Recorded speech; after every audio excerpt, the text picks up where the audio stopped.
Bon, il est 18h02, donc on va commencer ce webinaire mensuel que, on a appelé les actions du jour.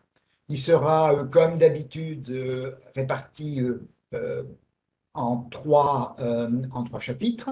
Le premier qui est toujours un petit peu plus macroéconomique, on regarde les rapports ou les passages entre un certain nombre de phénomènes géopolitiques ou macroéconomiques et la bourse. Dans un deuxième temps, on fera une rapide revue des marchés, des principaux actifs qui font bouger le marché.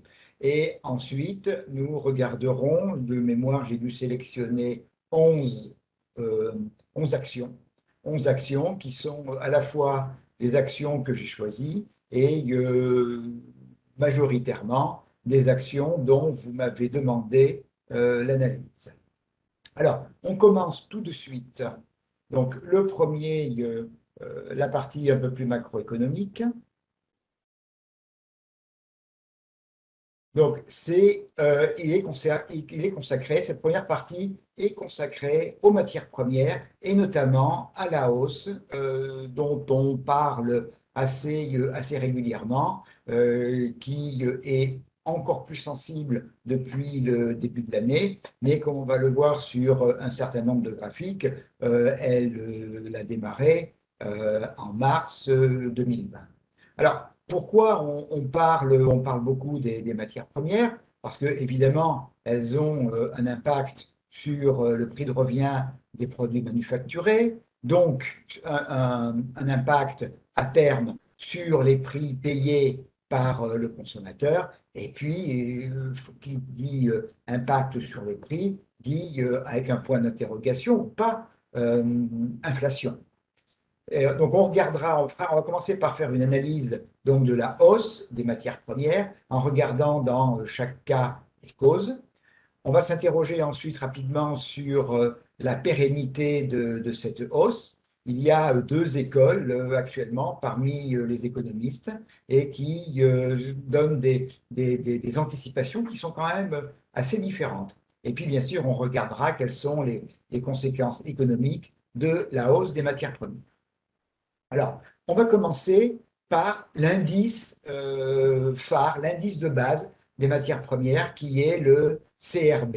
C'est un indice qui date de la fin des années 50 et il a été créé par la société Thomson Reuters. Alors, dans le temps, le contenu de l'indice a évolué. Aujourd'hui, il y a 19 actifs qui concernent l'indice. On a à la fois des matières premières agricoles, et on regardera le cas spécifique des matières premières agricoles. Il y a des matières, je dirais, un peu plus, comme plus liquides, euh, pardon, le pétrole, dont on regardera le Brent, et puis ce qui concerne essentiellement les métaux. Alors, les métaux précieux, le gold, on le regardera dans la deuxième partie de ce webinaire, mais on regardera surtout les matières premières industrielles. C'est elles qui pèsent et vous verrez que eh bien, c'est elles qui sont les composantes majoritaires de la hausse. Alors, le CRB, donc l'indice a été relativement dans un range. Hein, là, j'ai commencé à la mi-2017. Donc, de mi-2017 à début 2020, hein, on était dans un range entre 174 et 210, oui, tout à fait. Un range avec une tendance un petit peu baissière. Là, on voit la moyenne mobile 20 périodes, elle est plutôt baissière. Et puis, bien sûr, on a la grande baisse 17 février, 17 mars. Et là, on voit que quand on a touché le fond, en fait, on l'a touché en deux étapes. D'abord, mars, où la majorité des actifs ont rebondi. Les matières premières ont peu rebondi parce que, je pense notamment, tout le monde s'attendait à ce que l'on ait une éventuelle reprise en W, à savoir que le point bas, je crois, qui était le 17 ou le 19 mars, eh bien, on allait avoir une consolidation et puis qu'on allait repartir vers le bas. Alors, ça a été vrai sur les matières premières, ça a été vrai puisqu'on est redescendu jusque vers à peu près 110, sachant 105, 110, sachant qu'on est aujourd'hui à 210. Donc, par rapport au point bas, les prix ont doublé et avec une belle dynamique, hein. On voit très rapidement ici un premier gap. On est en hebdomadaire, hein. Tous les graphiques que l'on va voir dans cette première partie sont en hebdomadaire, bien sûr. Un deuxième gap qui est le vrai gap d'expulsion, et puis on en a un certain nombre, hein, qui viennent, le dernier étant ici il y a 3 ou 4 semaines. Voilà. On a donc d'abord, on, on est sorti du range dont j'ai parlé tout à l'heure, hein, qui était jusqu'à 210. On l'a franchi par rapport à la période de baisse, donc de février 2020, où on était aux alentours de 100. Eh bien, on est passé au-dessus il y a 1 ou 2 mois, avec un gap, pardon, également. On a peu de consolidation. Vous voyez une petite ici à l'automne, et puis une deuxième qui est un peu plus récente, hein, qui est il y a 1 mois ou 2. Mais dans les deux cas, eh bien, on n'a pas de, comment dire, c'est une consolidation, hein, ce sont des consolidations, ce ne sont pas des corrections. À l'heure actuelle, on est, semble-t-il, sur un plateau avec une forme d'hésitation. La semaine n'est pas terminée, mais la bougie de la semaine qui est ici, bah, ce n'est pas une belle bougie, hein, c'est plutôt une bougie type Arami, et c'est une bougie qui est plutôt baissière. Mais bon, on ne peut pas conclure de toute manière sur une seule bougie en analyse technique, hein. C'est une alerte. Donc, mais on est de toute façon et on reste très haut sur l'ensemble des matières premières. Alors, on va maintenant donc regarder un petit peu plus en détail et en faisant la césure entre les différents types de matières premières. Notamment, on va regarder matières premières agricoles, Brent, qui est pas vraiment agricole, mais qui est pas non plus vraiment industriel, et les matières premières industrielles. Alors, au niveau des matières premières agricoles, les raisons de la hausse, on va regarder deux actifs, le soja et le blé. Donc, d'abord, les conditions de froid qui ont été particulièrement intenses dans les grandes zones de production du centre des États-Unis, donc un froid très intense et qui a eu des conséquences sur le blé, le maïs, le soja. Et à contrario, on a eu une période forte de sécheresse au Brésil qui a essentiellement concerné le maïs. Avant le début de la pandémie, la Chine était sous le coup d'une épidémie de peste porcine, probablement importée d'Afrique, et la Chine a été obligée d'abattre la quasi-totalité de son cheptel. Et dès l'été, l'automne de l'année dernière, la Chine a commencé à reconstituer, même plus que reconstituer, à reconstituer à marche rapide à son cheptel, ce qui a entraîné une demande très forte, notamment sur le maïs et le blé. Et puis, on va le voir, hein, puisque les matières premières voyagent dans le monde entier. On voit certains produits comme le blé aux États-Unis fortement, mais aussi en Ukraine. Le maïs, on a les États-Unis, on a le Brésil, on a aussi l'Asie. Donc, toutes ces matières premières, eh bien, elles voyagent. Et on verra tout à l'heure, dans le cadre des matières premières industrielles, on parlera des problèmes logistiques qui se sont posés. Alors, le premier, c'est le soja, et vous voyez absolument vous voyez la force de la hausse. On revient toujours, hein, depuis mi-2017, on était dans une période, deux ranges, hein, un premier range entre 957 et 1044, et puis un deuxième que je n'ai pas tracé, mais qui était en gros entre 800 et 950. On voit qu'il y a eu peu d'incidence sur le mois pandémie, hein, qui en fait est ici. Et on est très rapidement reparti vers le haut, puisqu'on a fait un plus bas dans cette période-là aux alentours de 820, et on est monté jusqu'à 1620, soit un quasi-doublement, quasiment en ligne droite, très très peu de consolidation. On en a une ici, gap, un certain nombre de gaps, hein, le premier est ici, on en a un deuxième là, on en a un troisième, on en a le dernier était ici. Et là, on est en consolidation parce qu'on arrive dans une période où, comment dire, les quantités livrables euh, sont connues et on a une forme de détente. Donc on a ouvert, en début de semaine, on a ouvert un gap baissier et on est en train de se diriger vers l'avant-dernier gap qui est entre 1430 et 1450. Donc, bon, l'éventuelle rupture de ce niveau-là, qui est également d'ailleurs, hein, je ne l'ai pas indiqué, mais qui est également un niveau de polarité. Et en dessous, c'est la zone 1180, 1220. Mais on est, vous voyez, l'augmentation, ce qui nous intéresse là maintenant, dans notre propos, c'est l'énorme augmentation des prix, à savoir un quasi-doublement. Olivier me pose une question qui est: quelle est la différence entre correction et consolidation? Alors, tout ça, c'est un peu de la sémantique. On parle de consolidation généralement lorsque on a comment dire, une baisse à un moment donné, à savoir il n'y a plus d'acheteurs, et on a en haussière, on a une baisse de l'ordre de 5 à 10%. Actuellement, on verra tout à l'heure sur les indices, on a ces phénomènes où les indices baissent de 5-7%. Une correction, c'est un phénomène assez majeur, c'est-à-dire que les conditions globalement économiques ou la psychologie boursière est en train et se retourne. On considère souvent que en dessous de 10%, c'est une consolidation, au-dessus, c'est une correction.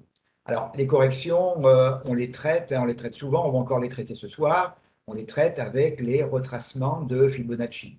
Une correction on a un niveau de Fibonacci qui est très classique, hein, qui est le 38,2. Bon, on a corrigé de 38,2 sur l'ensemble de la hausse. Ça ne veut pas dire que le mouvement est terminé. S'il se retourne, il va au contraire avoir un peu plus d'impact. Donc voilà un peu la différence entre les deux. Donc on a vu le soja, le blé. Alors là, les prix sont en train de revenir un peu plus dans des zones, de hausse moins forte. On a eu à peu près les mêmes phénomènes de hausse des prix qui se sont produits un peu plus tard, hein, que les autres, hein, puisqu'on a commencé véritablement sur le mois de juillet et on est sorti du range ici entre 474 et 564. On est sorti assez tardivement, hein, au mois d'octobre. On est revenu tester la sortie du range et puis on est reparti avec un peu plus de consolidation. Et là, euh, Olivier, on est plutôt dans une phase de correction et de correction active, hein, puisque on est plutôt dans le cadre d'un couteau qui tombe. On a un gap, un deuxième gap, et pour l'instant, on est au plus bas, on est au plus bas de la semaine.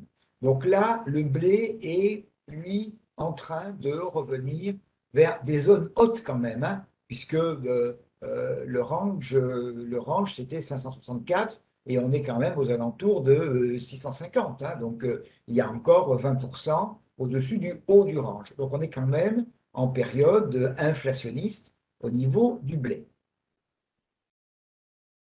Alors, Au niveau industriel, on a des phénomènes qui sont des causes qui sont différentes. Alors, c'est vrai aussi sur le blé, mais c'est encore plus vrai sur les matières premières industrielles, la baisse du dollar. Alors, on va le voir tout à l'heure, le dollar, il est passé de l'index est passé de 96-97 il y a quelques mois, et on est aux alentours de 89-90 à l'heure actuelle. Donc, on a perdu à peu près 7 ou 8%. Les, les matières premières étant essentiellement cotées en dollars, beaucoup d'entre elles sont cotées sur le marché de Chicago, eh bien, automatiquement, les prix en dollars sont montés. Mais ça explique qu'une petite partie du phénomène, mais une partie. Les phénomènes principaux, c'est les quatre phénomènes qui arrivent. Un, les anticipations de la demande suite à la fin attendue de la pandémie à partir de l'été 2020 en Chine et depuis 2021 aux USA et en Europe. Il y a eu une publication cet après-midi du PIB américain euh, qui est sorti sur le trimestre, qui est sorti à plus 6,2 ou 6,3 contre plus 4 et des poussières sur le trimestre précédent. Donc il y a vraiment une situation de hausse très forte aux États-Unis, significative en Europe, mais en recul. Et en Chine, c'est surtout à partir de l'été 2020 qu'il y a eu un vrai réchauffement de l'économie et on est plutôt en phase de stabilisation à l'heure actuelle. Donc, en plus des anticipations de fin de la pandémie, donc on attend effectivement un rattrapage des achats des consommateurs et donc en amont des industriels. Et donc, il faut acheter plus que le besoin estimé parce qu'il faut reconstituer les stocks que l'on avait baissés pour des raisons évidentes de trésorerie pendant les deux tiers ou les trois quarts de l'année 2020. On a également des phénomènes de pénurie, notamment on le voit au niveau des puces électroniques qui pèsent sur l'ensemble des productions de matériel informatique et sur l'automobile, entraînant très régulièrement des arrêts de production. Il y a eu une deuxième statistique qui est sortie tout à l'heure aux États-Unis, qui est la statistique des biens durables, c'est-à-dire les achats des consommateurs pour des biens qu'ils conservent au minimum 3 ans. Alors, c'est donc tout ce qui est électronique, le gros électroménager, l'automobile en fait partie. Le chiffre qui était attendu positif est sorti à moins 1,3, mais si on enlève l'automobile, il serait sorti à plus 1. Donc le secteur automobile, qui est un gros secteur, est touché en ce moment par ce problème de pénurie. Et puis les problèmes de logistique, on a vu le blocage du canal de Suez il y a un mois ou un mois et demi à peu près, qui a bloqué pratiquement 10% du commerce mondial. Et puis, qui dit anticipation et demande beaucoup plus forte, entraîne également une demande de containers. Et aujourd'hui, il y a pénurie de containers.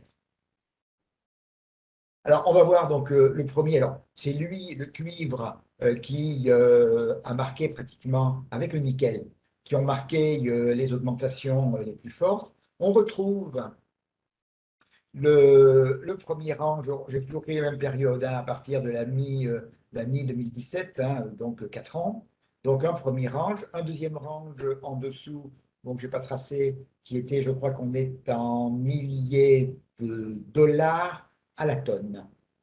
Donc, premier range entre 6006 et 7002. Le deuxième range plutôt entre 5006 et 6005. On refranchit le premier range au mois d'août. On franchit le deuxième range beaucoup plus tard, hein, pratiquement sur novembre-décembre. Mais vous voyez que depuis le début de l'année, on était à 7002, 7002, 7004. On est passé à 10007. C'est-à-dire que pratiquement en 4 mois, le cuivre a pris 40% et avec une vraie force, avec des ranges, hein, un gros range ici, une consolidation, et puis un autre range, encore un range. Là, on est en période de consolidation. Pour l'instant, comment dire, euh, on a peut-être fait sur ces métaux industriels peut-être un sommet, c'est-à-dire qu'on a eu une demande qui a été accrue par les reconstitutions de stock et que l'on va rester, on va continuer sur des niveaux de prix euh, moins forts que le sommet à 1600. Mais par contre, où va-t-on trouver l'équilibre? Le premier niveau tout à fait significatif, qui correspondrait à une correction de toute manière, c'est celui-ci. C'est le niveau de cette consolidation consolidation, qui serait là maintenant une correction, puisque ça voudrait dire une baisse d'une vingtaine de pourcents. Donc, c'est 8780. Le pétrole, j'en ai parlé tout à l'heure. Alors, les phénomènes sont toujours différents sur le pétrole. On a contre lui, on a un phénomène structurel qui est la sortie des énergies fossiles. Donc, avec donc l'évolution des autres énergies, des énergies renouvelables. Au niveau des véhicules, même si ça ne se ressent pas de manière très significative aujourd'hui, avec avec l'évolution de la voiture électrique. Il y a eu aujourd'hui deux phénomènes par rapport à ça. Il y a eu deux compagnies. Je crois que c'est Royal Dutch et la Standard Oil qui ont la première, la deuxième surtout, qui a eu une condamnation importante, je ne sais plus quelle cour de justice, en indiquant qu'elle ne faisait pas assez d'efforts pour, entre guillemets, verdir sa production et lui demandant des engagements à échelle de 2030 sur une baisse de ces émissions de carbone. On est remonté à des niveaux qui ne sont pas forcément aussi élevés, peut-être qu'on ne les reverra d'ailleurs pas, sauf des évolutions politiques de la part de l'OPEP. Mais l'OPEP actuellement serre un petit peu la vis au niveau de sa production, même en période de forte demande. Bien sûr, depuis le mois de mars-avril, on voit là aussi le pétrole, il y a eu l'évolution en W. On est passé quand même de 20 à 68 dollars, donc on a eu une évolution extrêmement forte. Mais on voit que depuis 2 mois, là, ça se tasse également. On est sur une zone d'équilibre, hein. On est peut-être rentré en range entre 60 et 66 dollars le baril. Mais on a également, on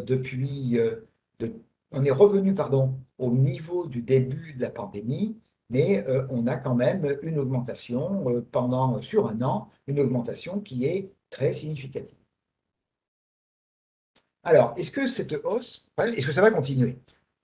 Alors, il y a, au niveau des économistes, il y a deux écoles qui semblent s'affronter.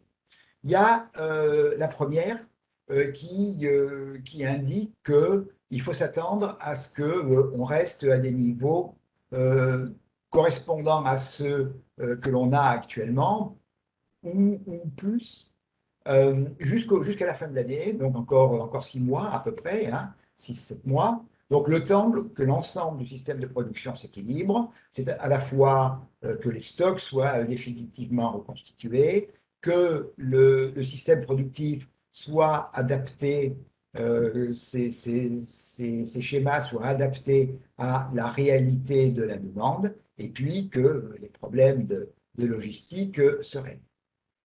Après, il y a une deuxième école qui dit pas du tout. Cette hausse va perdurer.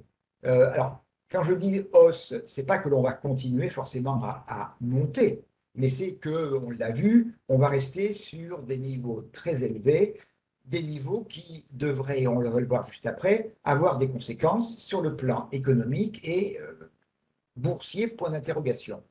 Donc, elle va perdurer du fait de la demande du système au système productif du fait des plans de relance et d'investissement public.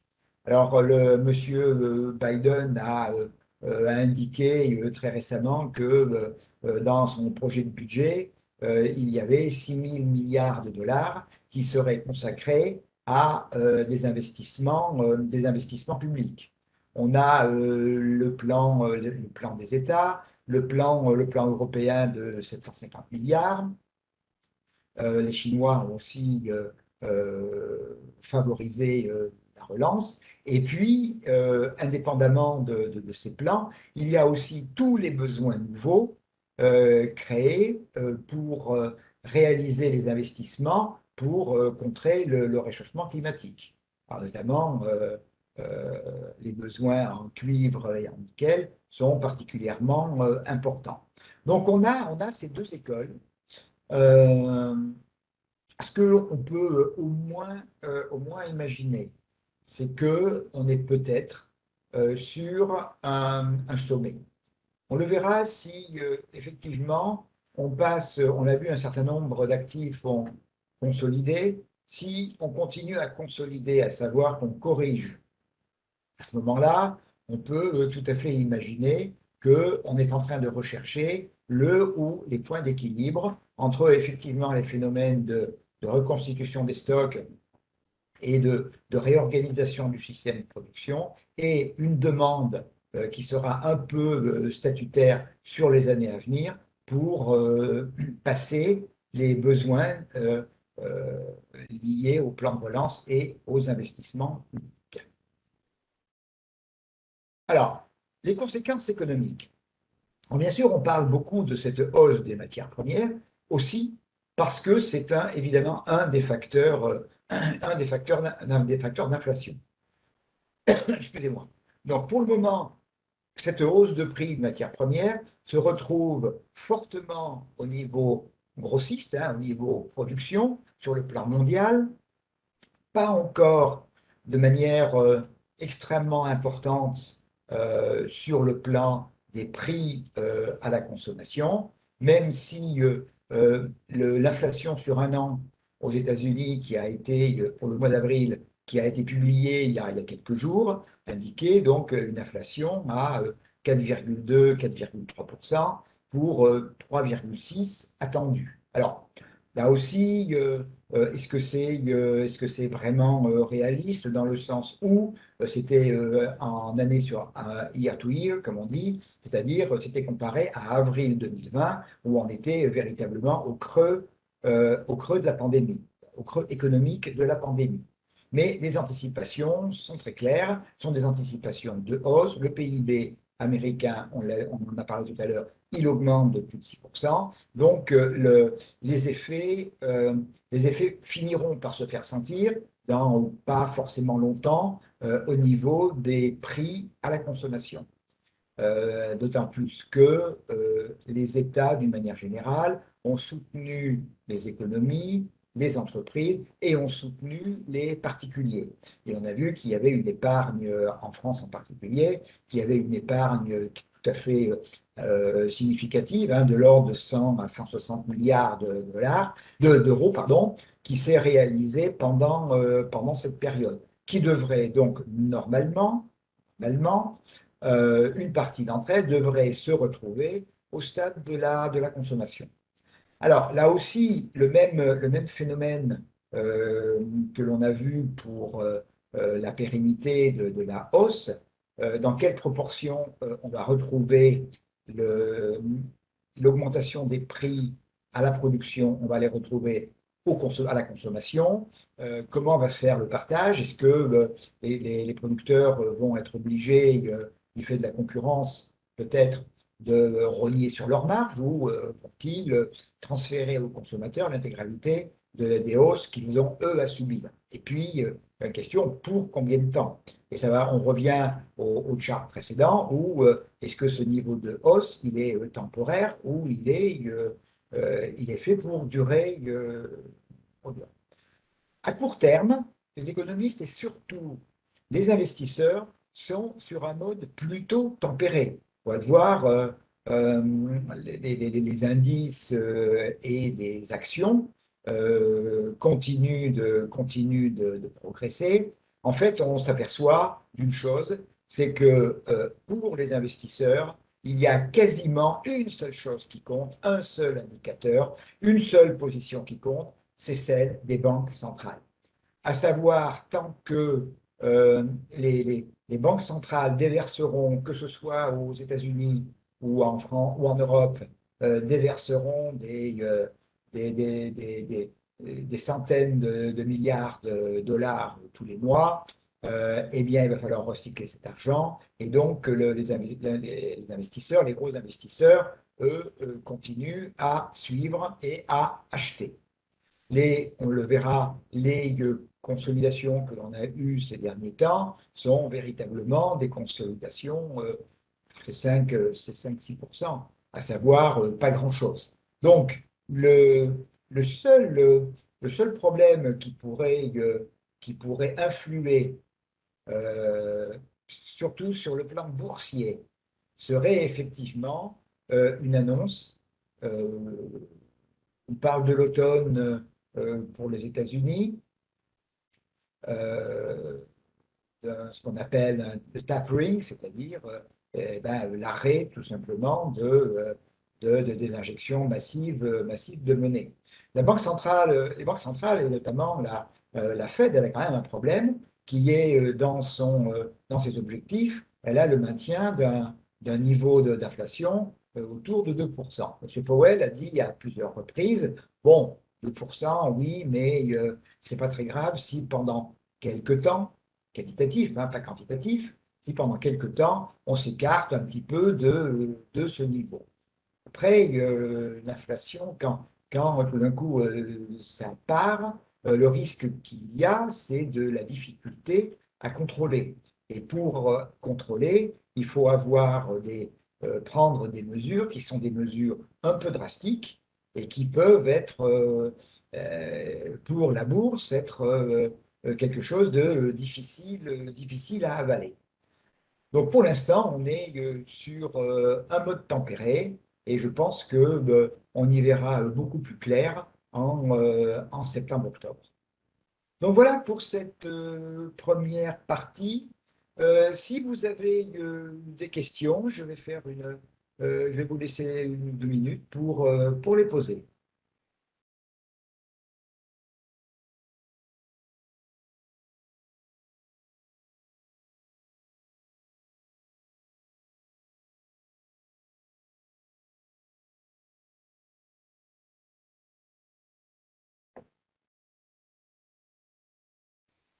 Bon, a priori, j'ai dû être clair. Merci. Donc, on va passer maintenant à la deuxième et troisième partie, à une question. Mireille, comment le contrôle de l'inflation impacterait-il la bourse? Ah ben, de manière significative, hein, c'est ce que je viens d'expliquer. À partir du moment où les investisseurs aujourd'hui, ils ont un espèce de bandeau sur les yeux par rapport à ce problème d'inflation.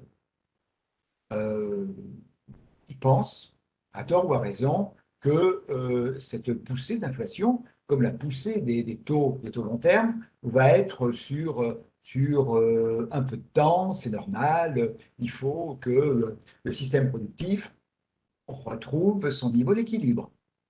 Il y a une demande accrue, c'est bien pour les entreprises, c'est bien pour les résultats d'entreprise. Mais à partir du moment où un des seuls moyens un des deux moyens qu'auront les banques centrales de juguler une inflation pas trop tard, parce que si elle est partie très vite, ça va être difficile et surtout les mesures devront être lourdes. À savoir, il y a 2 mesures, hein. C'est la hausse des taux, notamment des taux de court terme, euh, long terme y suivent aussi de toute manière, de manière à réduire l'endettement à la fois des particuliers et des entreprises, donc refroidir un petit peu l'économie. Et puis le deuxième, eh ben, c'est d'arrêter d'injecter de la monnaie. Euh, et c'est la crainte aujourd'hui numéro un de la part des investisseurs. Alors, c'est pas facile prendre cette décision, mais un démarrage trop fort de l'inflation risque d'abord, de ne pas permettre à la Fed, notamment, de jouer son rôle, un rôle, comment dire, statutaire, de maintenir cette inflation. Et puis, eh bien, tout partirait, quoi. L'économie partirait. Un excès de demande pourrait entraîner derrière, au contraire, un retour de bâton au niveau de la demande en particulier, qui serait très négatif.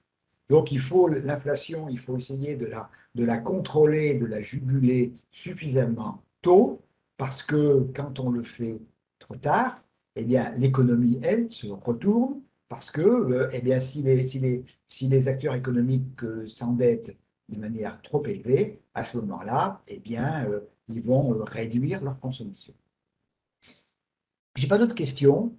On va passer donc maintenant. Qu'est-ce que je fais? Pardon. Voilà, on va passer sur la plateforme. Donc, on va deux parties. La première, c'est une analyse, une revue des marchés. Et on va commencer à tout seigneur, tout honneur par le S&P. Alors, bon, on le regarde tous les mois. Là, je suis en daily. Je vais essayer. Bon, on le connaît, hein, mais donc, on a une tendance haussière depuis, j'aurais tendance à dire, des années. Et depuis le début avril, on est rentré dans une phase, comment dire, de latéralisation. Vous voyez la moyenne mobile 20 périodes ici, elle est exactement à plat. Et les bandes de Bollinger, elles, sont parfaitement à plat. Donc, on est sur une phase de latéralisation.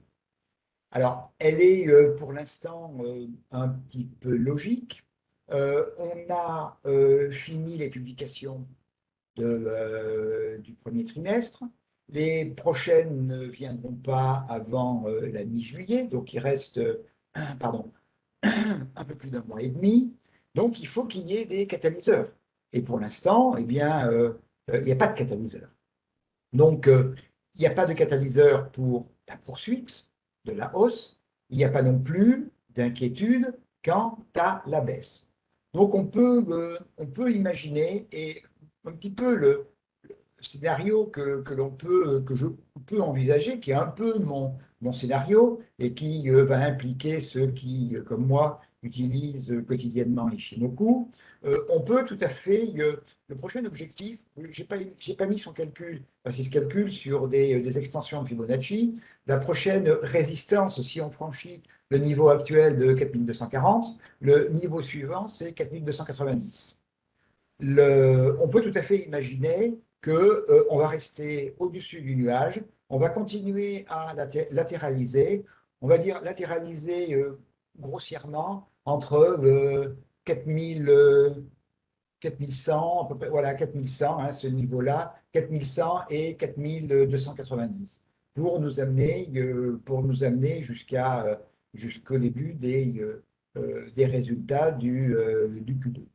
Après, bon, il faudra voir à partir de cette période comment déjà évoluent les prix des matières, comment évoluent les prix euh, au niveau du consommateur, l'évolution de l'inflation. Et là, on en sera on sera un peu plus savant. Il y a un niveau qui est particulièrement important, qui est cette zone que j'ai tracée en vert, un peu, entre 4023 et 4036. C'est d'abord, ce sont deux plats de Kijun pour ceux qui travaillent avec Ishimoku, et c'est surtout, il y en a eu dernier, c'est-à-dire le dernier gap haussier de la tendance haussière.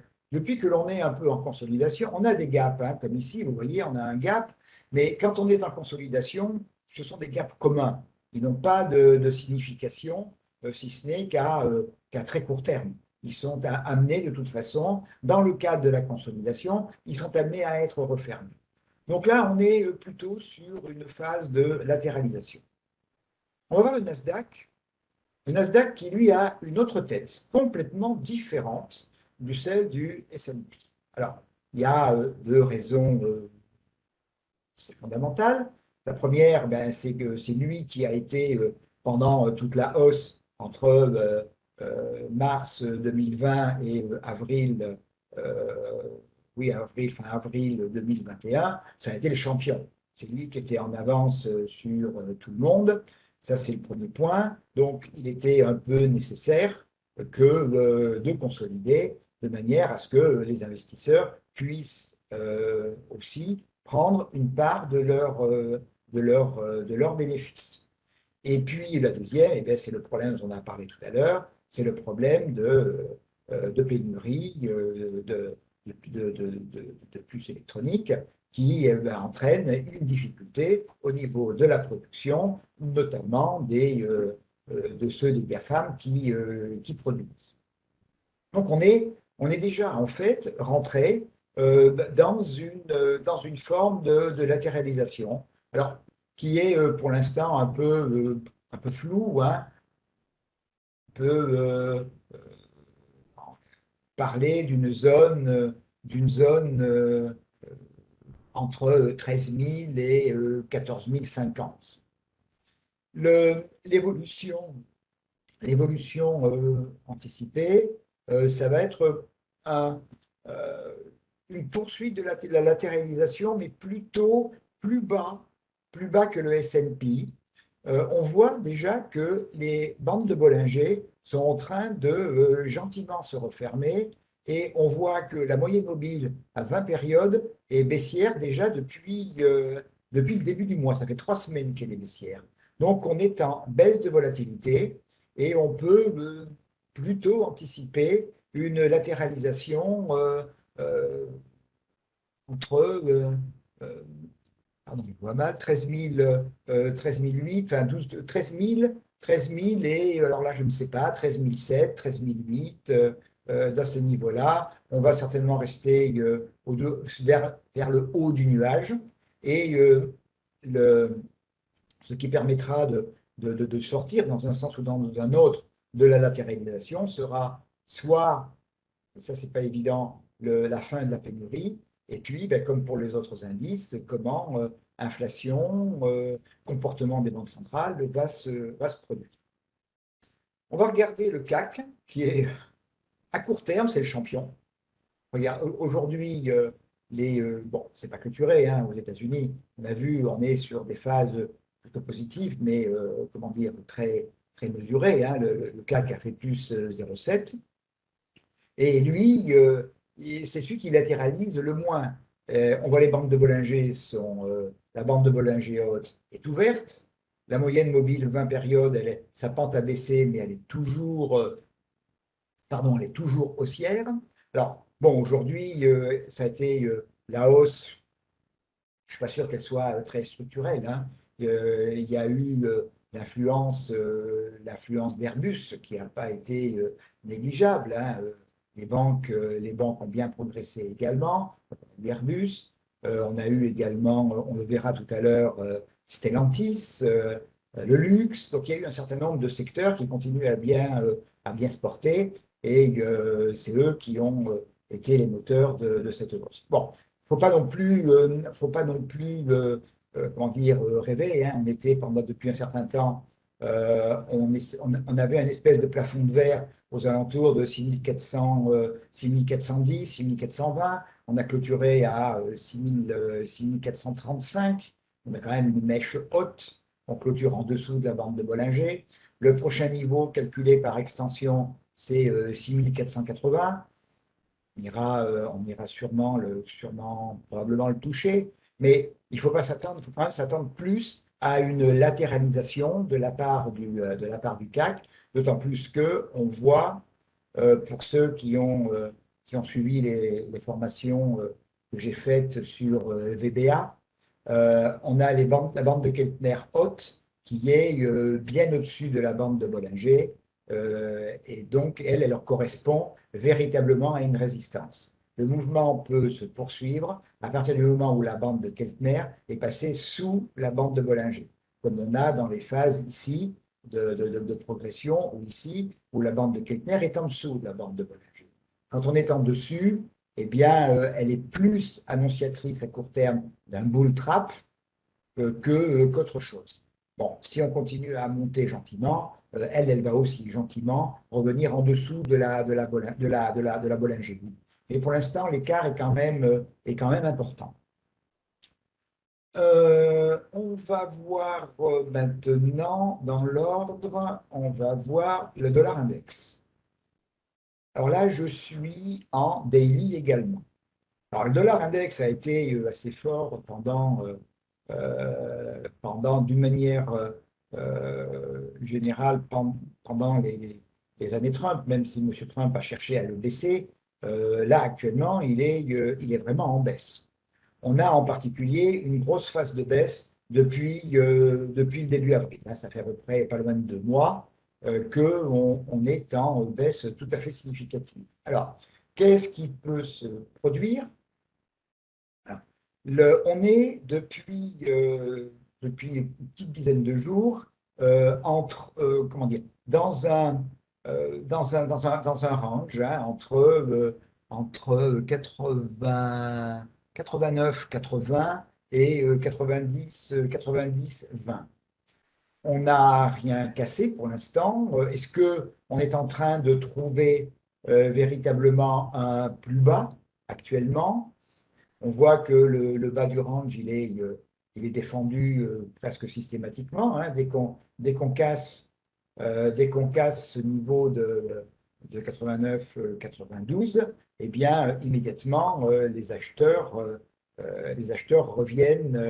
reviennent à la rescousse. Bon, la journée n'est pas terminée aux États-Unis. On a une bougie ici qui est une bougie haussière, hein. C'est une englobante haussière, puisqu'elle englobe ici ces deux bougies, qui voudraient dire eh bien, que l'on aurait, et rien n'est certain du tout, effectivement, trouver un niveau d'équilibre.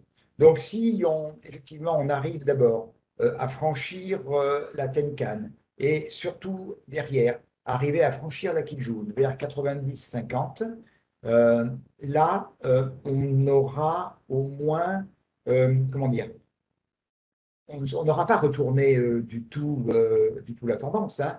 Il faut, pour au moins invalider la tendance baissière, il faut que l'on franchisse le dernier plus haut dans la baisse. Et les derniers plus hauts, globalement, c'est cette zone 90-72, 90-89.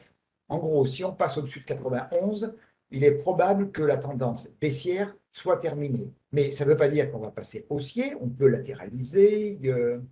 Euh, alors, question de Jean-Marie, y a-t-il une signification de la Kijun en Dancy sur dollar index? Eh bien oui, la Kijun ne fait que baisser, hein, puisque étant toujours en phase de baisse, eh bien, dès qu'on sort dans le calcul des 26 intervalles, dès qu'on sort un niveau, on sort une bougie, on en fait rentrer une qui est plus basse. Et quand on rentre une nouvelle bougie, elle est également, elle, plus basse. Donc on a une Kijun qui court après les prix, après la tendance. Elle montre surtout que on a eu une consolidation, mais qui a été faible, que globalement, la tendance est quand même bien installée. Et c'est pour ça qu'il faudrait d'abord franchir la Kijun, mais moi je pense surtout franchir la zone 90-72, 90-89. Et puis, ben, si on continue le mouvement, la tendance, hein, derrière, alors c'est des niveaux qui datent 2015-2018, alors avec 89-35, 89, 88-57. Alors ensuite, ah oui, on va regarder. Je ne l'ai jamais fait pour l'instant. Je ne le suis pas d'une manière naturelle, c'est le Bitcoin. Alors, on en parle depuis quelque temps pas mal, hein, puisque il s'est passé des choses sur l'ensemble des crypto-monnaies, et évidemment, le plus gros, le Bitcoin, lui, en est ressenti. Vous avez ici une courbe, un graphe du Bitcoin en hebdomadaire. Alors, bon, moi, je ne le suis pas, hein, d'habitude, le Bitcoin, donc je vais faire, comment dire, une analyse technique simple. Donc, quand on a une consolidation, une correction comme celle que l'on a, la première chose que l'on fait pour pouvoir la mesurer, et pour pouvoir déterminer jusqu'où on peut aller, c'est de positionner les retracements de Fibonacci. Et là, on voit que dans la semaine du 17 mai, il n'y a pas longtemps, hein, c'est la semaine dernière, on a fait un plus bas à 30 000 qui correspond à peu de choses près, à trois choses. La première, c'est le 61,8. Et ça, le 61,8, c'est un niveau particulièrement important parce qu'on sait que statistiquement, lorsque l'on casse le 61,8, la probabilité devient forte de revenir à l'origine du mouvement, c'est-à-dire aux alentours de 10 000 $. Bon, on a un niveau ici, néanmoins, je ne sais pas s'il est très fort, hein, à 18 840, hein, qui est un niveau de. On a eu pendant quelques semaines une consolidation horizontale. Je ne suis pas sûr de lui faire grande confiance, mais le problème, il est du franchissement du 61,8. Donc ce niveau de 30 000 en chiffre rond, 30 100 est important. C'est également un niveau, et là, ici, une zone de support. Et le troisième élément, c'est la bande de Bollinger basse qui est haussière. On sait que c'est très compliqué de casser une bande de Bollinger basse haussière quand on est en correction. Il faut attendre que la bande se mette à plat et aille vers le retournement. Alors celui-là, on aura le retournement lorsque on restera un certain temps dans cette zone-là. On est remonté, là, on est en, je veux dire, consolidation de la correction. Donc, de la même manière, pour savoir où on peut aller, j'ai tracé ici, sur ce dernier mouvement, j'ai tracé, et c'est les chiffres que vous avez à droite, j'ai tracé de la même manière les retracements de Fibonacci sur les 2 semaines qui ont été les 2 grosses semaines de baisse. Et on s'aperçoit que on bloque actuellement sur une double résistance, une triple résistance, pardon, le 38,2, la Kijun, et on a ici, dans cette zone-là, on a également un des anciens plus hauts et une phase de haut de consolidation dans le rallye haussier. Donc ce niveau ici autour de 40-41 000 est un niveau important. Son éventuel franchissement nous amènerait au niveau au-dessus et on a à nouveau un cluster entre cette résistance à 45 200, oui, entre le 45 200 et le 50% de retracement.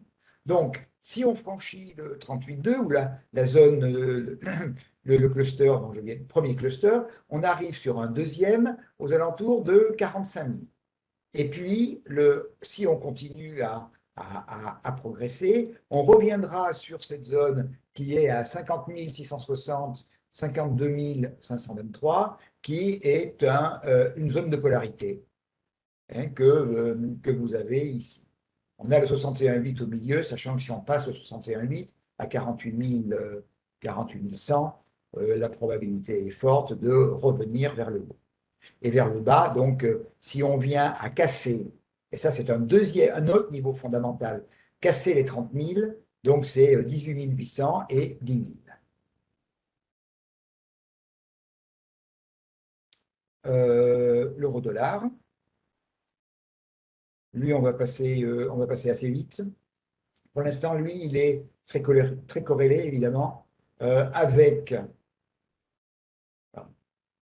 Je suis en weekly également, hein, en hebdomadaire.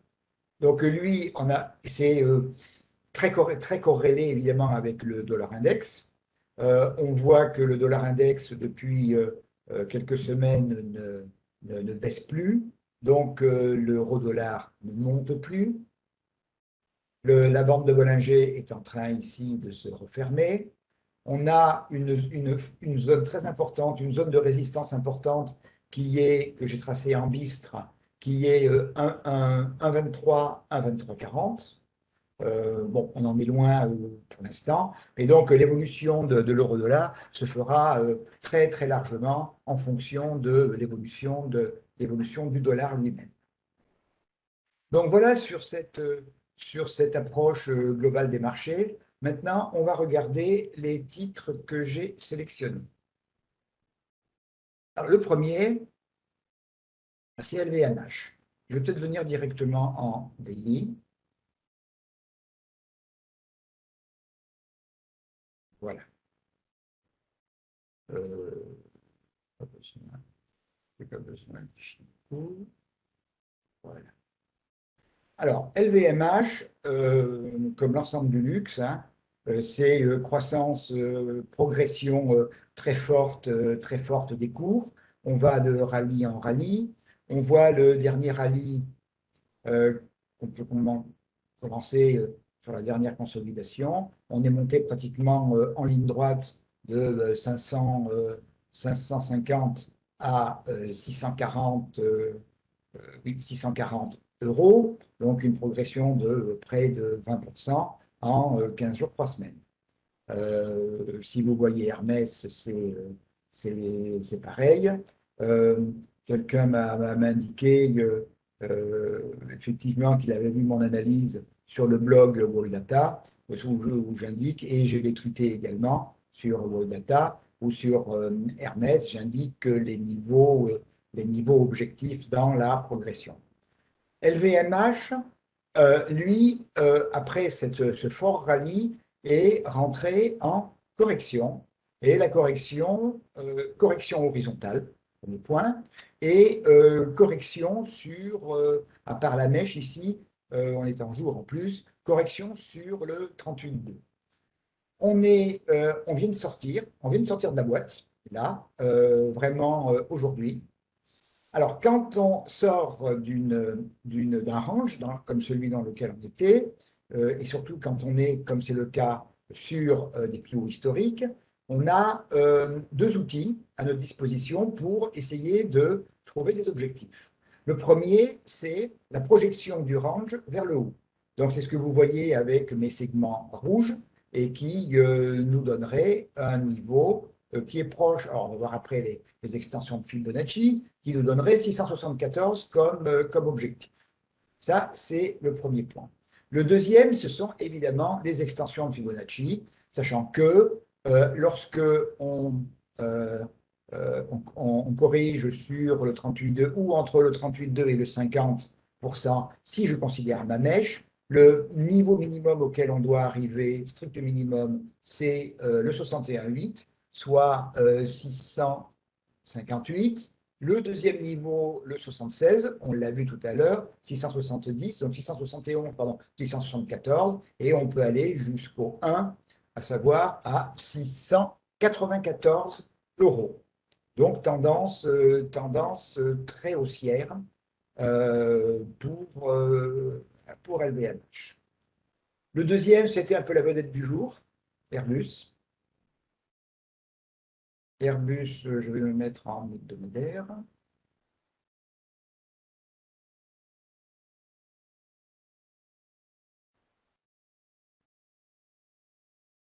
Alors, Airbus, on a pu le voir sur un certain nombre d'actifs hein, dans les émissions, dans les webinaires précédents. Airbus n'est pas encore, et est loin encore, d'être revenu sur les niveaux d'avant-pandémie, où on était aux alentours de 100, 138, 140, 140 euros. On a eu une correction extrêmement violente, hein, qui nous a amené au plus bas vers 48, 48, oui, vers 48 euros. Et on est reparti à la hausse, mais je ne les ai pas indiqués puisqu'on les a tous, on les a refermés. On avait en particulier ici, et qui nous a gênés pendant un certain temps, c'était le gap qui a été ouvert dans la semaine du 9 mars. Alors, où peut aller Airbus? Alors, on a les niveaux déjà. Donc, les niveaux, ce sont tout simplement des niveaux techniques, hein, qui sont des niveaux de support ou de résistance. Donc, les niveaux à venir, c'est dans l'ordre. Je vais zoomer un peu. Vous voyez mieux. Donc, premier niveau qui nous attend, c'est 109,54, puis 114, et puis une zone de résistance qui est entre 122,5 et 124. Alors, pour la progression d'Airbus, j'ai des petites choses qui me dérangent quand même, hein. Euh, Tout d'abord, euh, j'aurais aimé qu'on puisse, bon, la hausse a été forte, hein, mais on n'a pas franchi grand-chose, hein. On a franchi effectivement juste les niveaux que l'on avait déjà tutoyés il n'y a pas longtemps. Le deuxième point, c'est que j'ai ma bande de Keltner qui est sur l'objectif à 109,54. Ce qui veut dire que pour pouvoir franchir 109,54, il faudra que, ça ne pourrait se faire mécaniquement, que la bande de Bollinger haute s'ouvre plus et que la bande de Keltner passe à l'intérieur. Si tant que la bande de Keltner ne sera pas passée sous la bande de Bollinger, le risque d'un bull trap existe. J'ai dû tweeter il y a quelques temps, je ne sais plus, je crois que c'était sur Schneider ou à un moment donné sur L'Oréal, où on a eu effectivement des bull traps liés à des situations de mauvais positionnement de la bande de Kettner par rapport à la bande de Bollinger. Donc, où effectivement l'actif, il y a une telle demande, l'actif arrache tout, ça c'est possible aussi, ça se voit, hein, ou eh bien, on va avoir une hausse qui risquerait d'être mesurée. En daily, on va voir à peu près la même chose si ce n'est que l'on va. Voilà. Alors, en daily, bon, le phénomène, il est le même, à savoir que la bande de Keltner, elle est à l'extérieur de la bande de Bollinger. Donc, ça peut vouloir dire que on risque d'avoir une petite consolidation avant un nouveau départ. On voit qu'on a eu une hausse importante, hein, près de 10%, mais qu'on a une mèche haute qui est pas toute petite, hein. On a perdu dans la mèche haute, on a perdu 1 euro. On a perdu 1 euro sur les 8 ou 9 que l'on avait, 10 que l'on avait gagné. Le deuxième problème sur Airbus, c'est le stop est loin. Le stop est loin. Le stop technique, hein, il est ici, hein. Le stop, il est à 80, il est à 93. Donc, il est à 15%. Alors, pour ceux qui ont une vue à long terme, bon, 15% pour une vision long terme, c'est pas quelque chose de choquant. Je pense que globalement, un gros navire comme Airbus va repartir logiquement, mais il va quand même falloir un petit peu de temps quand même des livraisons, aller rechercher les plus hauts. Il faudra, à savoir les 138, 140, il va falloir quand même des années. Il va falloir des années. Jean-Christophe me parle du gap et le gap, force de rappel pour le combler. Euh, je vois pas actuellement avec l'annonce qu'a fait Airbus concernant ses prévisions. J'ai un petit peu de mal aujourd'hui à voir les cours revenir vers 95, hein, perdre 10%. Je ne vois pas à court terme le combler. Il faudrait véritablement qu'il y ait une vision complètement retournée de la part des investisseurs, comme leur vision avant hier a été complètement retournée aujourd'hui du fait des annonces d'Airbus. Et les annonces qu'a fait Airbus, ce pas des annonces pour dans 15 jours, 3 semaines, un mois. C'est véritablement une vision long terme. Donc, bon, tout peut arriver, hein, bien évidemment, mais je ne le vois pas. Je ne vois pas le comblement d'Airbus. Le troisième que j'avais mis dans ma liste, il faut que je le retrouve. Où est-il? Où est-il? C'est Benito. Il est là. Donc là, je vais passer en hebdomadaire d'abord.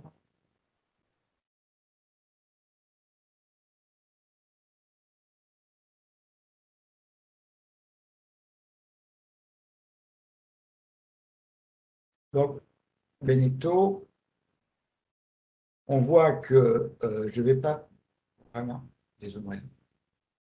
Donc Beneteau, on voit qu'on a eu une forme de descente aux enfers, puisque on est passé,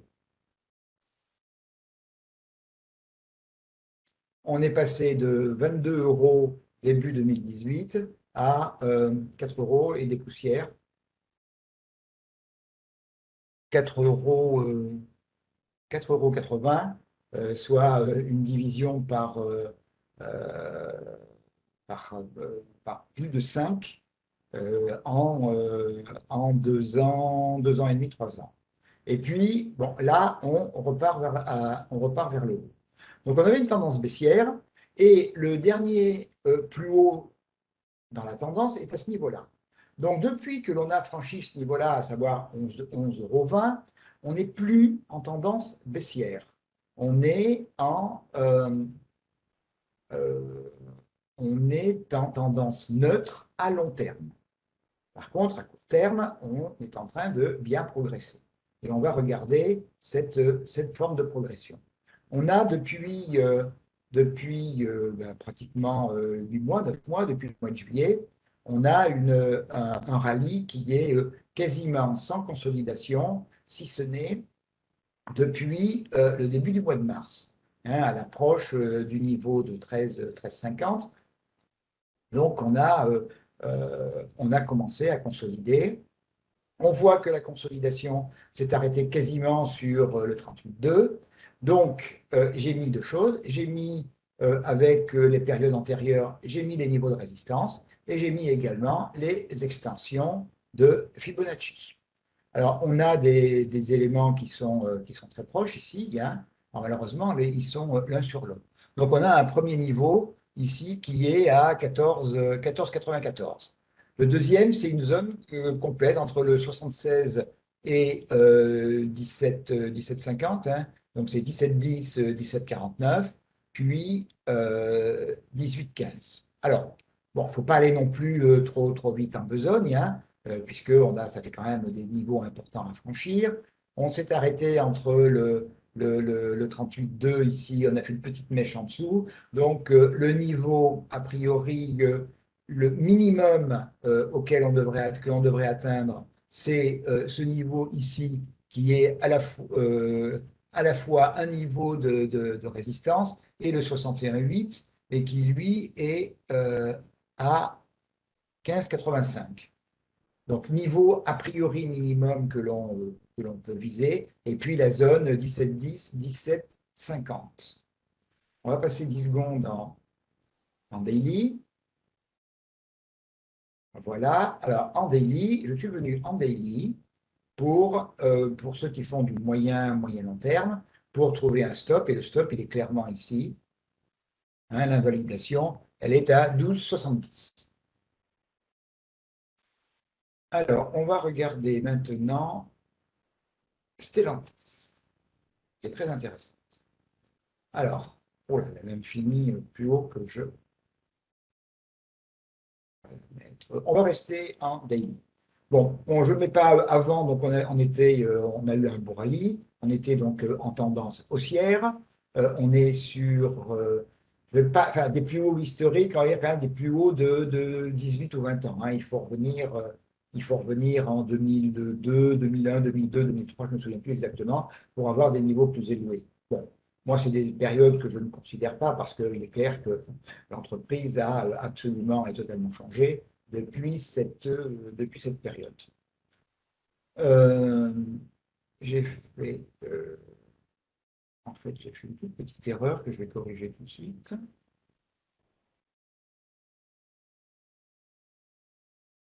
Voilà. Voilà.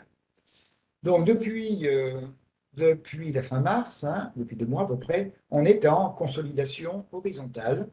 Et aujourd'hui, on sort violemment de ce niveau de consolidation. Et j'aime bien cette sortie. D'abord, on clôture au plus haut de la journée. La bande de Bollinger Haute est franchie. Ma bande de Keltner, elle est déjà en dessous. Donc, tout va bien. Alors, C'est un peu difficile de mettre des extensions de Fibonacci parce qu'on sort quand même d'un range qui était important. Donc, le seul outil que j'ai indiqué, c'est celui, comme tout à l'heure, du report vers le haut du range. Donc, qui me donne un niveau objectif de 17,17 euros. Ensuite, Casino. Casino, je vais passer en hebdo.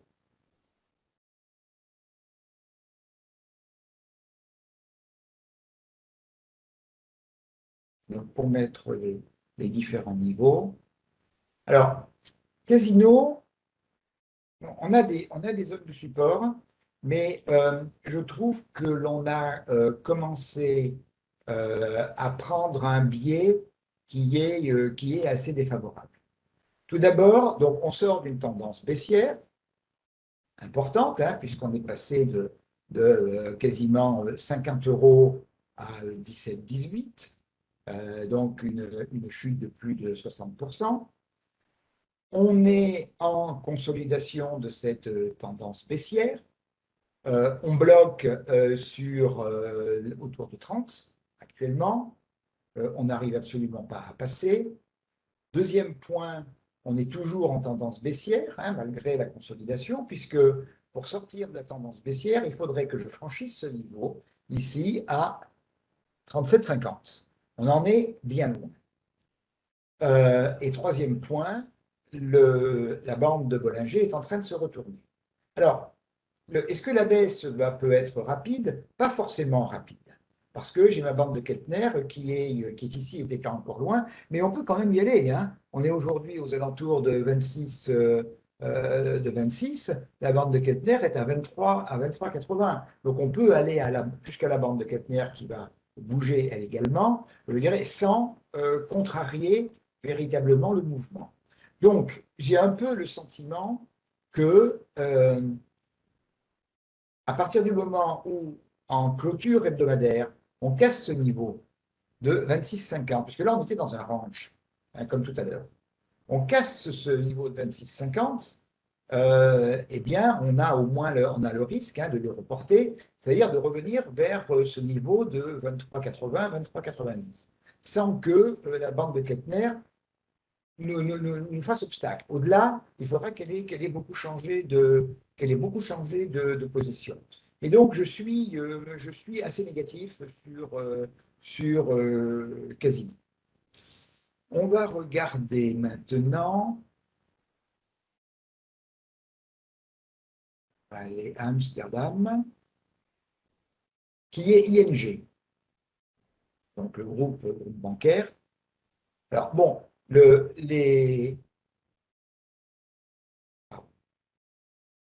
alors, ING vient lui aussi d'une grande baisse, hein, de 16, oui, 16 à peu près, 16,50. On est descendu à 4. C'est-à-dire qu'on a perdu près de 80% de la valeur. Et là, on est en train de retrouver une vision plus haussière et que je trouve plutôt dynamique. Le premier point est qu'on vient de franchir avec 11,22. Alors, à la fin de la semaine, c'est demain. On passera rapidement en DI. Donc, la fin de la semaine, c'est demain. Donc, en clôture, si on clôture au-dessus de 11,20, on aura cassé la tendance baissière. On passera en tendance neutre. Et ça, ce niveau de 11,22, il est important.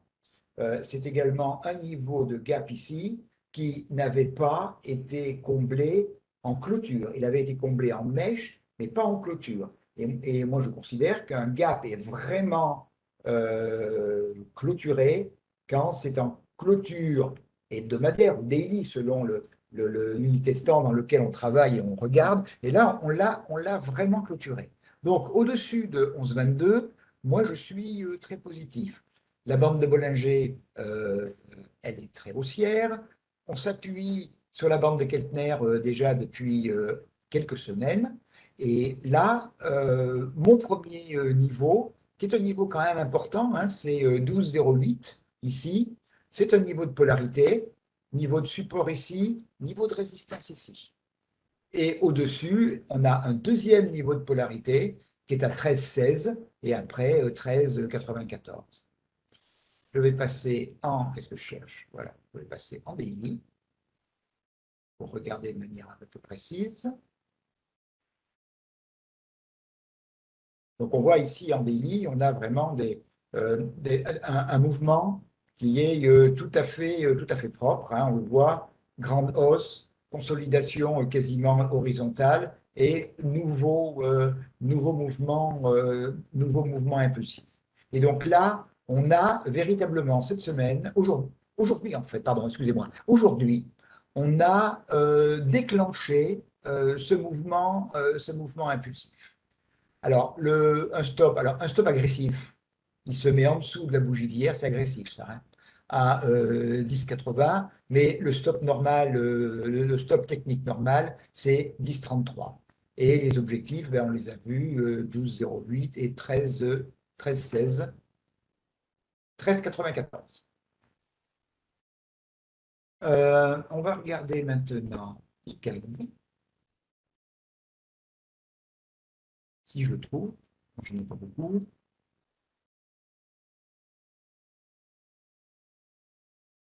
ICAD. Et ICAD, je vais me mettre en. Il est intéressant en Nishimoku Weekly. Voilà. Alors, je vais zoomer un petit peu. Alors, ICAD est intéressant parce que, je vais mettre un peu plus de temps.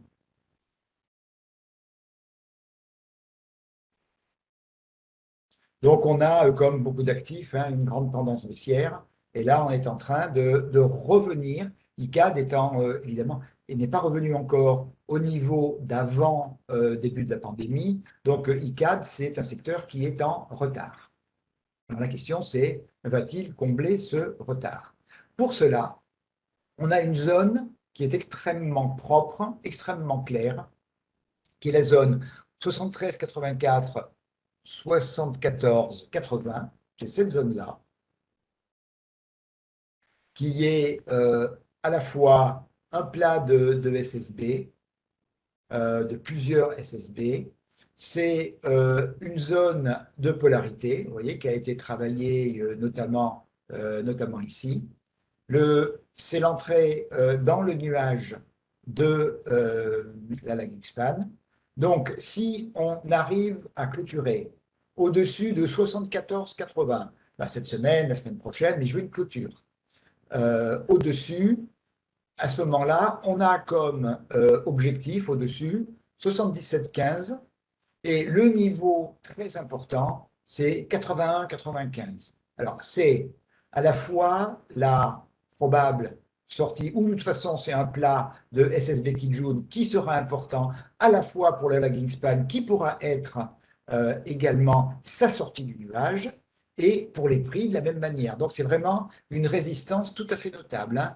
Ça a été également ici une zone de résistance avant de franchir. Donc, ce que j'attends, donc, c'est le franchissement, la sortie du nuage, le franchissement de la zone 73,80, 74,80, et puis 77,15, 81, 95. On va regarder maintenant Wendel.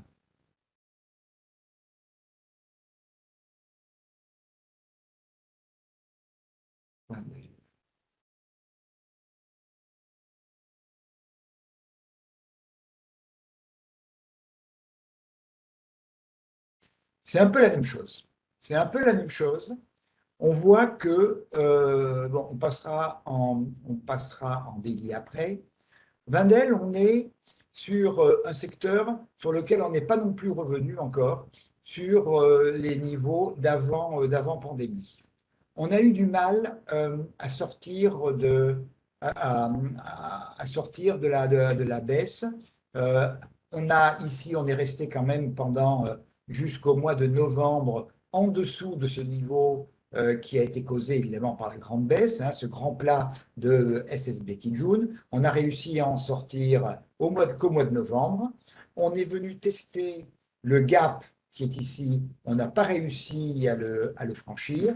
Donc, quand c'est dans ces conditions, régulièrement, on revient tester le niveau inférieur, à la zone inférieure, donc ce niveau à 92,16. Et depuis, on a une véritable dynamique. Alors, on est à l'approche, pour l'instant, d'une zone de résistance qui est entre 116 et 118,60. Alors, là, on travaille avec des perspectives, comment dire, moyen long terme. Donc, euh, le premier point, c'est de savoir si Wendel sera capable de franchir cette zone, qui est une zone quand même qui est importante. Hein. Hop.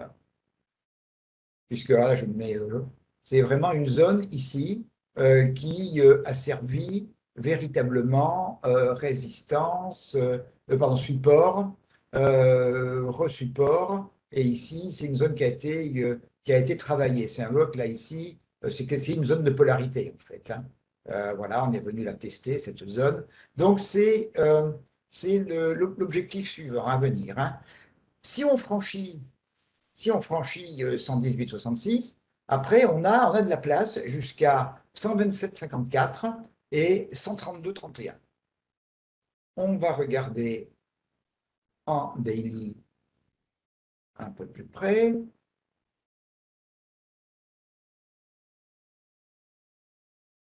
Voilà. Donc là, vous voyez, on est depuis une dizaine ou une quinzaine de jours euh, juste en consolidation.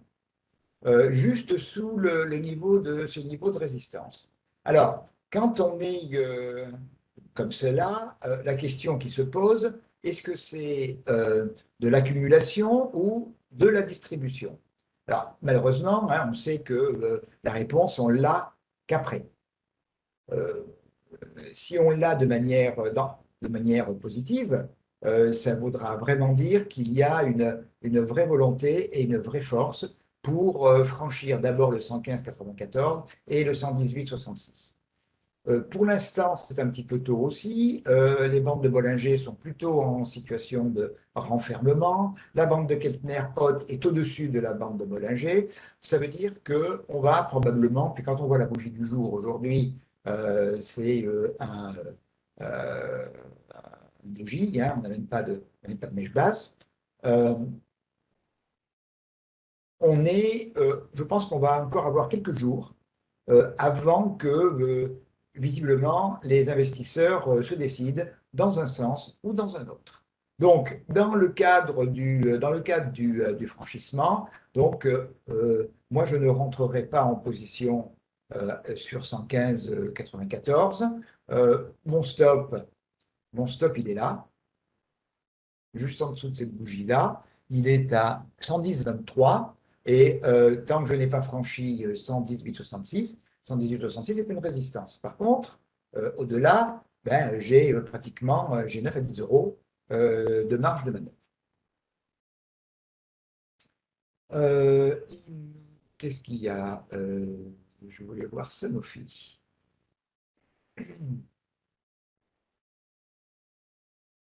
Pourquoi je ne le trouve pas? Pourquoi je le trouve pas? Enfin, il n'y en a pas beaucoup, il y en a une vingtaine. Ah, le voilà.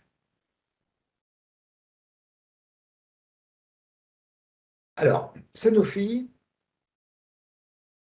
je vais regarder d'abord en hebdomadaire.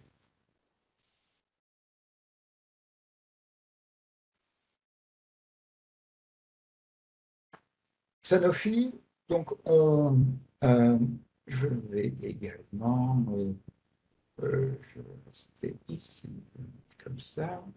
Je n'ai pas besoin spécifiquement de Shimoku.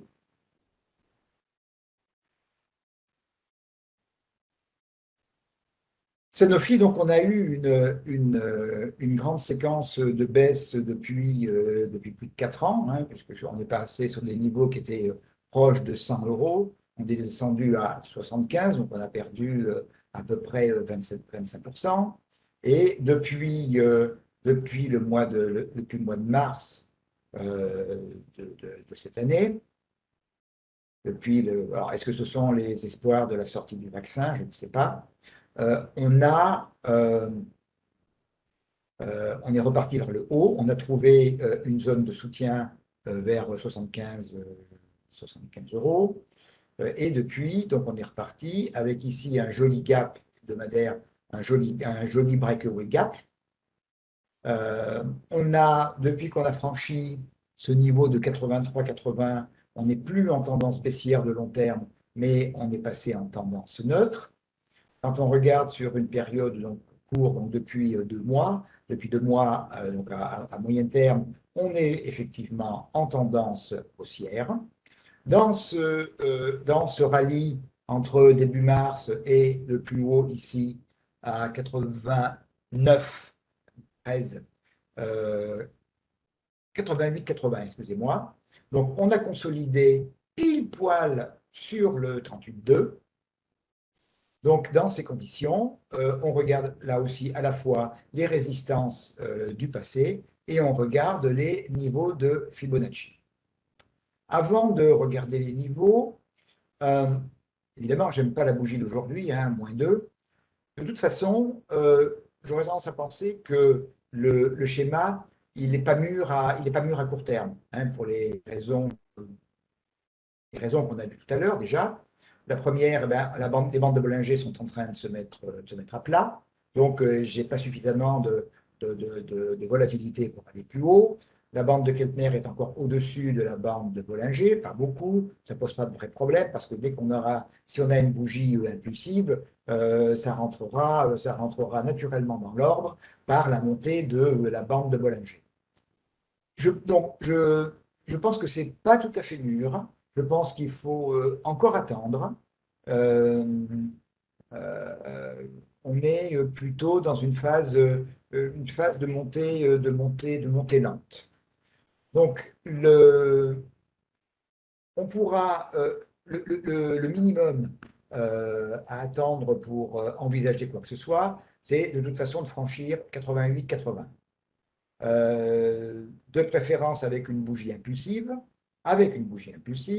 qui sort des bandes de Bollinger, que la bande de Keltner soit à l'intérieur, et ensuite, donc suite au 38,2, on a le premier niveau d'objectif, donc c'est cette zone entre la résistance à 91,60 et le 61,8 à 92,40.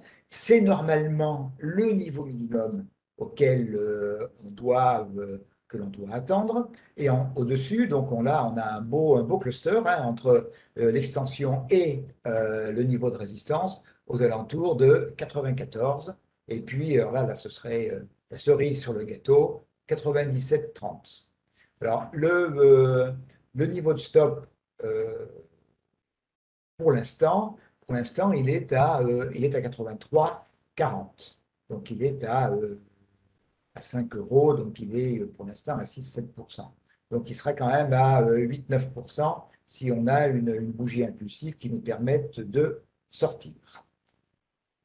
Voilà, je crois qu'on a fait le tour de l'ensemble des actifs à la fois que vous m'avez proposés et quelques-uns que je vous ai moi-même proposés. Est-ce que vous avez des questions?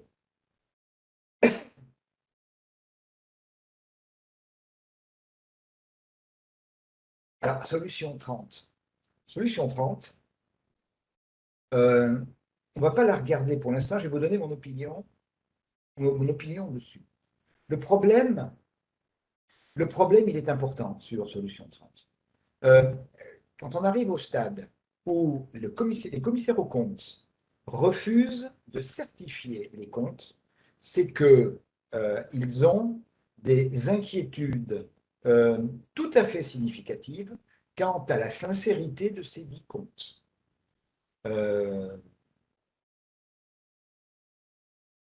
Et là, les conséquences peuvent être importantes. À savoir, on ne connaît pas forcément exactement, par exemple, des engagements hors bilan, de la qualité ou d'un certain nombre de risques, donc hors bilan, ou d'engagements qu'ont pris la société. Donc, on est dans une période, on n'a pas coté pendant, je ne sais plus, une dizaine de jours, hein, quelque chose comme ça, ou peut-être plus, au niveau de Solution 30. L'autorité des marchés commençait un petit peu aussi à s'agacer. Les cours ont perdu quelque chose comme 70%. Donc, c'est l'équivalent d'un couteau qui tombe. Donc, tant que on n'aura pas une situation claire, moi, je ne touche pas, à titre personnel, je ne touche pas à Solution 30. Qu'est-ce qui peut se produire? Il y a peu de chances que ce soit des bonnes choses qui se produisent. Alors, est-ce que Solution 30 est en train d'être racheté on ne sait pas. On ne sait pas du tout. Et quand on est dans le brouillard le plus complet, eh bien, on attend, j'attends, à titre personnel, que le brouillard se dissipe. Athos, Dominique me dit Athos, même chose que Solution 35. Le dossier est un tout petit peu, et je pense quand même un tout petit peu différent. Athos a perdu, mais euh, c'est pas une. Je ne considère pas Athos comme un risque au niveau de Solution 30 aujourd'hui. Euh, j'ai été un peu déçu, Atos, par rapport à la co-entreprise qu'ils ont annoncée aujourd'hui et qui est dans un domaine des traitements de la data, qui est quand même un domaine très important. Donc, la co-entreprise qu'ils ont créée avec Thales, le marché n'en a eu rigoureusement rien à faire. Atos aussi, c'est un dossier pour l'instant qui est, je crois, qui a trouvé quand même une zone de soutien, mais on est quand même toujours en tendance baissière. On n'a pas cassé grand-chose non plus. Donc, moi, c'est des types de dossiers pour l'instant, tant que je n'ai pas des niveaux techniques clairement repris, important, clairement repris. Et tant que je n'ai pas de situation où je puisse avoir des stops courts.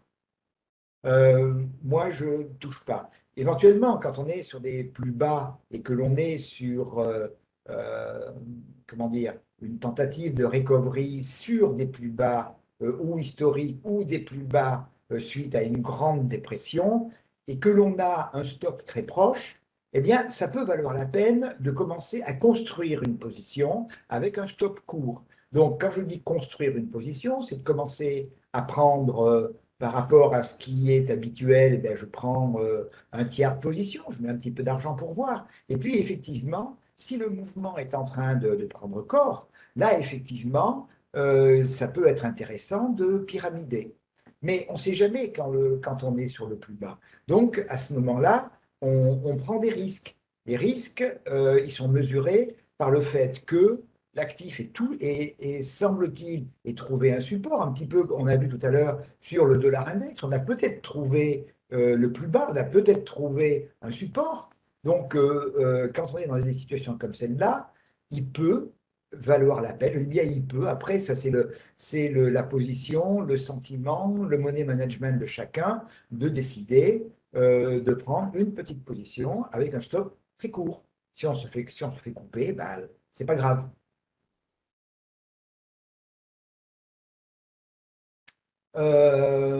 ASML. ASML, je la suis de temps en temps. ASML, je vais essayer de la retrouver.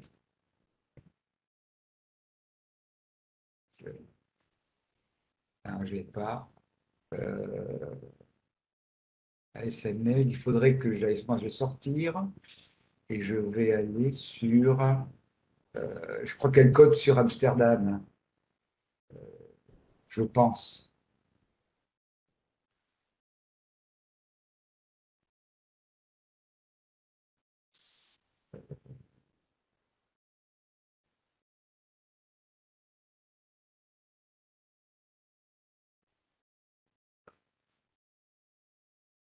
ASML, je vais voir la regarder en weekly.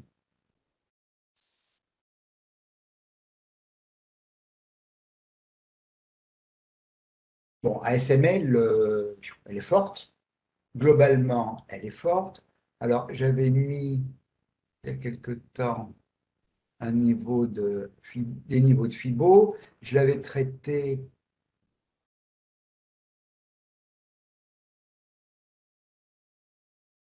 je ne peux même pas trouver où je l'avais traité. Voilà, ici. Je l'avais vu entre ces deux niveaux. J'avais dû tweeter entre ces deux niveaux. Et voilà, compte tenu de ces éléments, oui. Voilà, donc il y a deux niveaux, ça y est, je retrouve. Il y a deux niveaux de Fibo. Il y a un premier niveau qui est ici, donc sur cette consolidation, qui est, et c'est là que j'ai mes extensions de Fibonacci. Et puis, j'ai regardé, mais alors là, ouais, non, ça, c'est pas bon parce que dans le deuxième, il est pas bon. Le deuxième, il n'est pas bon parce que il y a le sommet, il est là un petit peu plus haut. Bon. Si je me place en moyen terme, ce qui est le cas ici, euh, je suis en tendance qui est tout à fait haussière, tendance qui a vu une consolidation, une deuxième ici. Bon, elles sont quand même un peu rapprochées. Elles sont un peu rapprochées. On a sauvé dans la consolidation le dernier plus haut avant le sommet. Alors le problème de rentrer maintenant, c'est compliqué. C'est compliqué parce que on rentre à il faut que je reste en daily maintenant. On rentre à 500, combien? 540 alors qu'on vient de, je ne sais plus combien, on vient de loin. Hein. Oh là là.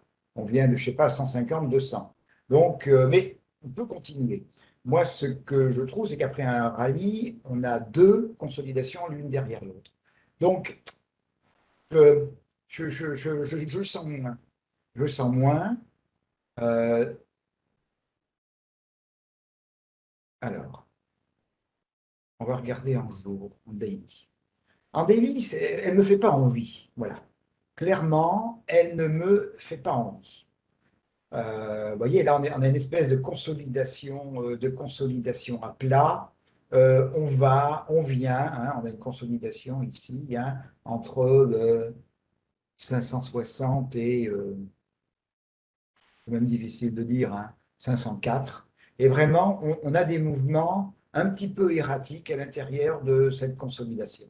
Les bandes de Bollinger sont en train de se refermer, la Keltner, elle est au-dessus. Alors Dominique me dit, faut-il écréter des positions actuellement ou rester en position? Alors ça c'est ça c'est, comment dire, je ne donne pas de conseils, c'est pas mon objectif. Je fais dans cette position là ce soir là, je fais de l'analyse technique. Euh, c'est vraiment à surveiller de très très près. Je pense que on est quand même plutôt tendance à dire que dans la période qui vient, on va plutôt consolider à plat. Alors, pas forcément très très longtemps. Il faut savoir pourquoi exactement. Alors dans le fondamental, pourquoi on ne progresse plus? Est-ce qu'il y a un problème au niveau justement de puces, au niveau de la SML? Je ne sais pas. Mais pour l'instant, sur le plan technique, euh, on est haussier à long terme. À moyen terme, on est en consolidation d'une tendance haussière. Voilà tout ce que l'on peut dire. Donc, on est dans une zone un peu à risque. Il y a un niveau ici, il faut regarder ce niveau-là. 500, 504. Voilà. Voilà. C'est un niveau, vous voyez ici, c'est le dernier plus haut. C'est le dernier plus haut dans la tendance. Si on le casse, ce n'est pas un signal de vente. Euh, le signal de vente sera acquis si on casse 420. 420, lui, c'est la tendance haussière est invalidée. On voit que sur cette zone autour de 500, on a bien rebondi. On n'est pas allé bien haut. On est revenu. On a rebondi. Donc pour l'instant, ce niveau de globalement 500-504, pour l'instant il tient, il est à surveiller. En termes d'analyse technique, le cassé n'est pas en soi on ne rentrerait pas pour autant en tendance, même pas neutre. C'est la rupture de 430, 400, non, j'ai dit 420, 420, qui, elle, serait véritablement une rupture de tendance, là, de manière très claire.